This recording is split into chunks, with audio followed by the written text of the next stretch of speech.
మా వంటగదికి స్వాగతం. మా వంటగదిలో ఈరోజు రైస్లోకి కొబ్బరి పచ్చడి ఎలా తయారు చేయాలో చూద్దాం.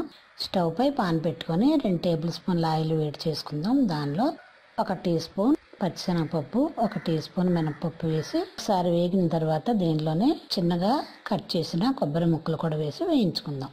ఇలా ఒక 2 నిమిషాలు వేగిన తర్వాత దీనిలో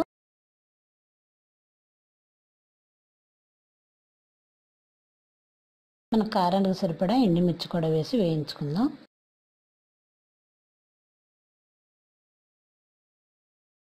ఇవి కూడా బాగా వేగిన తర్వాత స్టవ్ ఆఫ్ చేసుకుందాం. ఇప్పుడు మిక్సీ జార్ తీసుకొని దానిలో ముందుగా వేయించుకున్న ఈ కొబ్బరి మిశ్రమాన్ని,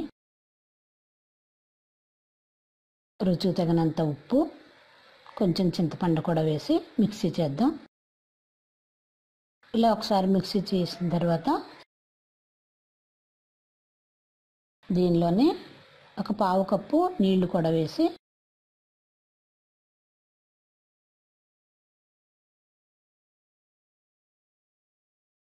మరొకసారి మిక్సీ చేసుకుందాం. ఇప్పుడు ఇది కాస్త అన్నంలో కలుపుకునేలా పచ్చడి రెడీ అవుతుంది. పోపు వేసుకుందాం. ఇది అలా రెడీ అయిన కొబ్బరి పచ్చడి.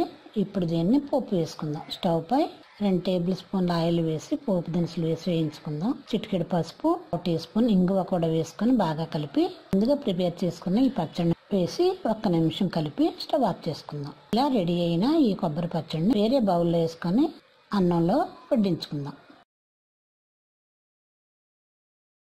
మా వంటగదిలో ఎంతో సింపుల్గా చేసుకునే కొబ్బరి పచ్చడి రెడీ. మరిన్ని వంటల కోసం మా వంటగదిని సబ్స్క్రైబ్ కాగలరు. ధన్యవాదములు.